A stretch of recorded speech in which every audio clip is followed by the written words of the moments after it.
Thank you very much.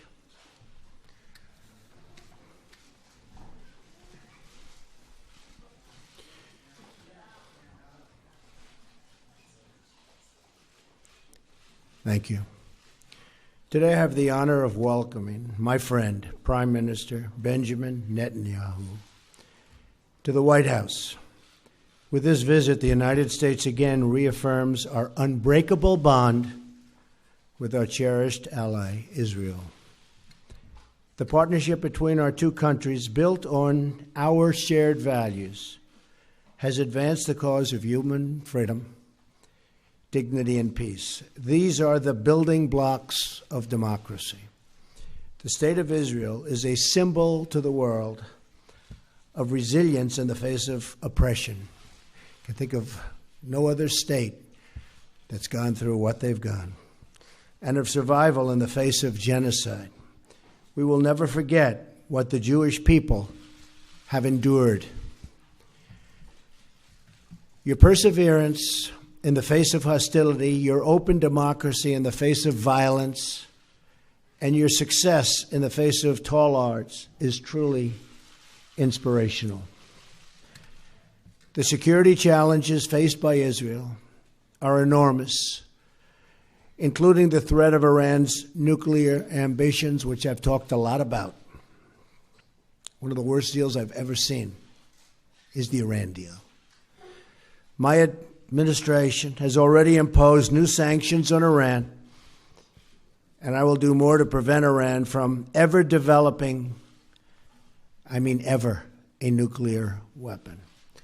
Our security assistance to Israel is currently at an all-time high, ensuring that Israel has the ability to defend itself from threats, of which there are, unfortunately, many.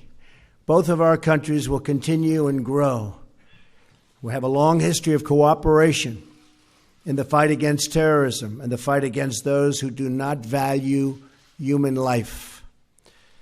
America and Israel are two nations that cherish the value of all human life. This is one more reason why we reject unfair and one-sided actions against Israel at the United Nations. Just treated Israel, in my opinion, very, very unfairly. Or other international forums, as well as boycotts that target Israel. Our administration is committed to working with Israel and our common allies in the region towards greater security and stability.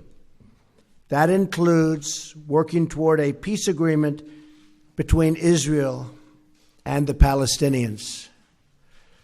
The United States will encourage a peace and really a great peace deal. We'll be working on it very, very diligently. Very important to me also, something we want to do.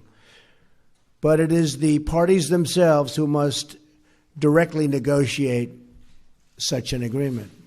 We'll be beside them. We'll be working with them. As with any successful negotiation, both sides will have to make compromises. You know that, right? Both sides. I want the Israeli people to know that the United States stands with Israel in the struggle against terrorism. As you know, Mr. Prime Minister, our two nations will always condemn terrorist acts. Peace requires nations to uphold the dignity of human life and to be a voice for all of those who are endangered and forgotten. Those are the ideals to which we all and will always aspire and commit. This will be the first of many productive meetings, and I again, Mr. Prime Minister, thank you very much for being with us today. Mr. Prime Minister, thank you.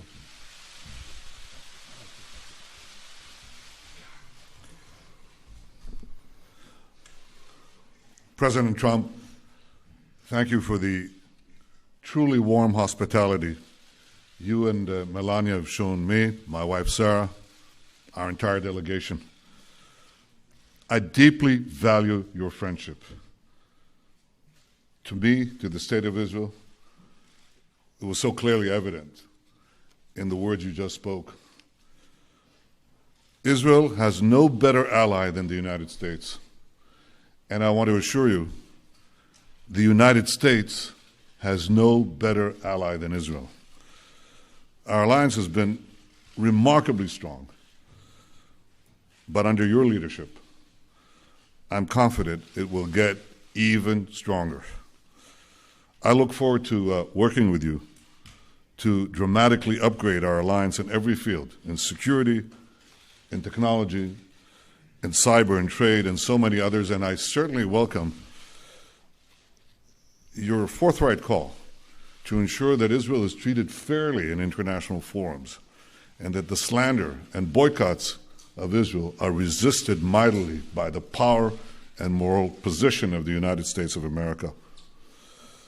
As you have said, our alliance is based on a deep bond of common values and common interests. And increasingly, those values and interests are under attack by one malevolent force: radical Islamic terror. Mr. President, you've shown great clarity and courage in confronting this challenge head-on. You call for confronting Iran's terrorist regime, preventing Iran from realizing this terrible deal into a nuclear arsenal. And you have said that the United States is committed to preventing Iran from getting nuclear weapons. You call for the defeat of ISIS. Under your leadership, I believe we can reverse the rising tide of radical Islam. And in this great task, as in so many others, Israel stands with you, and I stand with you. Mr. President, in rolling back militant Islam, we can seize an historic opportunity. Because for the first time in my lifetime, and for the first time in the life of my country, Arab countries in the region do not see Israel as an enemy, but increasingly as an ally. And I believe that under your leadership, this change in our region creates an unprecedented opportunity to strengthen security and advance peace. Let us seize this moment together. Let us bolster security. Let us seek new avenues of peace. And let us bring the remarkable alliance between Israel and the United States to even greater heights. Thank you, Mr. President. Thank you. Again, thank you.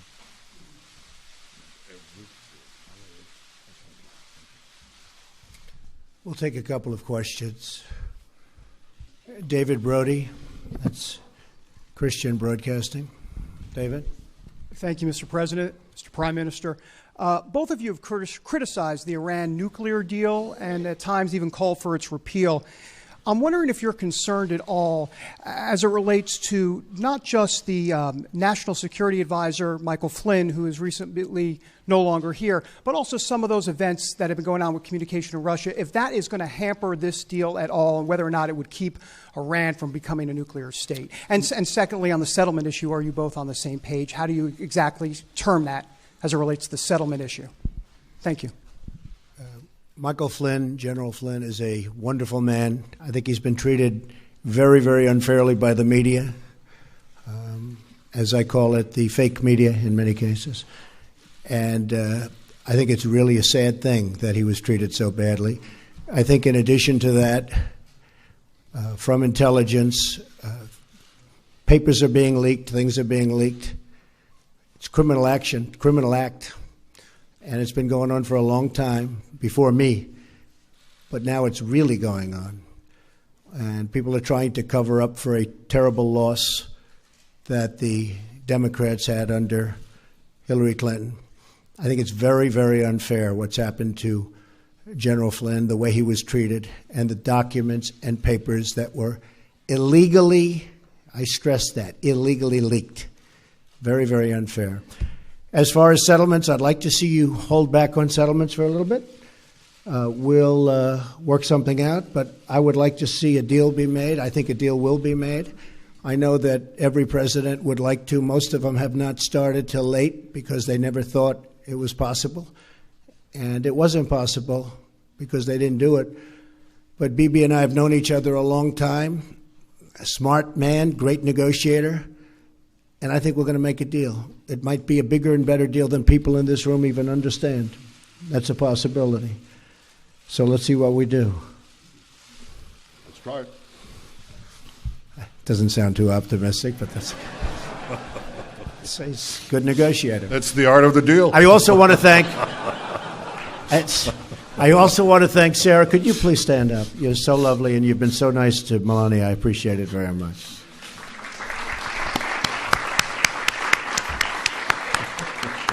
Thank you. Your turn. Was it Udi Segal? Yeah, please, go ahead. Thank you very much. Mr. President, in your vision for the new Middle East peace, are you ready to give up of the notion of two-state solution that was adopted by previous administration? And will you be willing to hear different ideas from the prime ministers, as some of his partners are asking him to do, for example, annexation of parts of the West Bank and unrestricted settlement constructions? And one more question, are you going to fulfill your promise to move the U.S. Embassy in Israel to Jerusalem, and if so, when? And Mr. Prime Minister, did you come here tonight to tell the President that you are backing off the two-state solution? Thank you. So I'm looking at two-state and one-state, and I like the one that both parties like. I'm very happy with the one that both parties like. I can live with either one. I thought for a while the two-state looked like it may be the easier of the two. But honestly, if Bibi and if the Palestinians, if Israel and the Palestinians are happy, I'm happy with the one they like the best. As far as the embassy moving to Jerusalem, I'd love to see that happen. We're looking at it very, very strongly. We're looking at it with great care, believe me. And we'll see what happens. Okay? Thank you. I read yesterday that an American official said that if you ask 5 people what 2 states would look like, you'd get 8 different answers. Well, Mr. President, if you asked 5 Israelis, you'd get 12 different answers. But rather than deal with labels, I want to deal with substance. And it's something I've hoped to do for years in a world that's absolutely fixated on labels and not on substance. So here's the substance. There are 2 prerequisites for peace that I laid out several years ago, and they haven't changed. First, the Palestinians must recognize the Jewish state. They have to stop calling for Israel's destruction. They have to stop educating their people for Israel's destruction.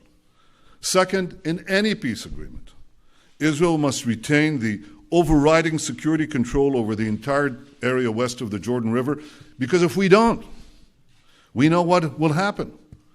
Because otherwise, we'll get another radical Islamic terrorist state in the Palestinian areas, exploding the peace, exploding the Middle East. Now, unfortunately, the Palestinians vehemently reject both prerequisites for peace.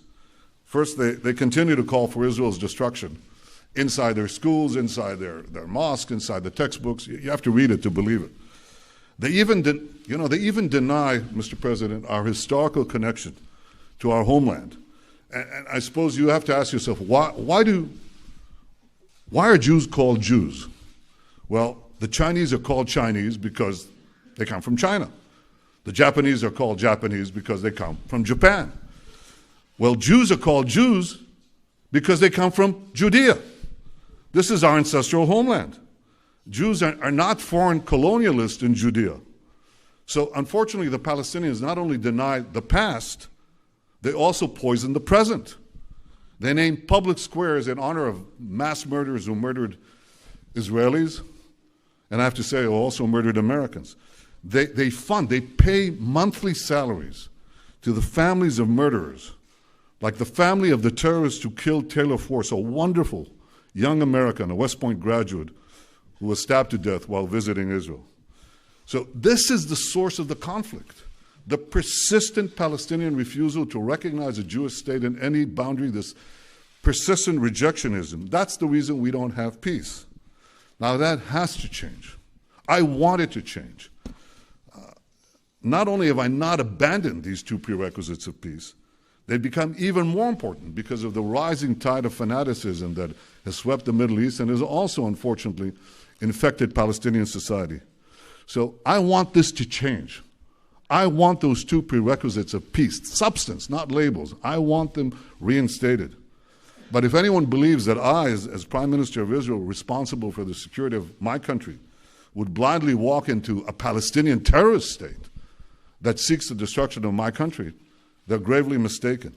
The two prerequisites of peace, recognition of the Jewish state, and Israel's security needs west of the Jordan, they remain pertinent. We have to look for new ways, new ideas on how to reinstate them and how to move peace forward.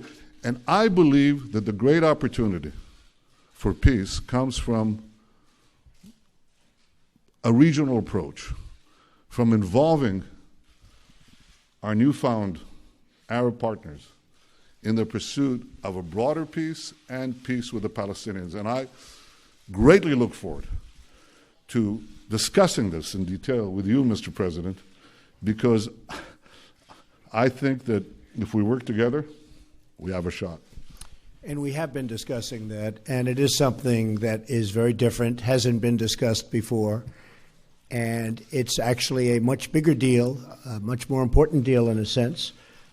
It would take in many, many countries, and it would cover a very large territory. So I didn't know you were going to be mentioning that, but that's now that you did, I think it's a terrific thing. And I think we have some pretty good cooperation from people that in the past would never, ever have even thought about doing this. So we'll see how that works out. Okay. Katie from Town Hall. Where's Katie? Right there. Katie? Thank you, Mr. President. You said in your earlier remarks that both sides will have to make compromises when it comes to a peace deal. You've mentioned a halt on settlements. Can you lay out a few more specific compromises that you have in mind, both for the Israelis and for the Palestinians? And Mr. Prime Minister, what expectations do you have from the new administration about how to either amend the Iran nuclear agreement or how to dismantle it altogether, and how to overall work with the new administration to combat Iran's increased aggression, not only in the last couple of months, but the past couple of years as well? It's actually an interesting question. I think that the Israelis are going to have to show some flexibility, which is hard. It's hard to do. They're going to have to show the fact that they really want to make a deal. I think our new concept that we've been discussing actually for a while is something that allows them to show more flexibility than they have in the past, because you have a lot bigger canvas to play with. And I think they'll do that. I think they very much would like to make a deal, or I wouldn't be happy and I wouldn't be here and I wouldn't be as optimistic as I am. I really think I can tell you from the standpoint of Bibi and from the standpoint of Israel, I really believe they want to make a deal and they'd like to see the big deal. I think the Palestinians have to get rid of some of that hate that they're taught from a very young age. They're taught tremendous hate. I've seen what they're taught. And you can talk about flexibility there too, but it starts at a very young age, and it starts in the schoolroom. And they have to acknowledge Israel. They're going to have to do that. There's no way a deal can be made if they're not ready to acknowledge a very, very great and important country. And I think they're going to be willing to do that also. But now I also believe we're going to have, Katie, other players at a very high level, and I think it might make it easier on both the Palestinians and Israel to get something done. Okay? Thank you. Very interesting question. Thank you. You asked about Iran. One thing is preventing Iran from getting nuclear weapons, something that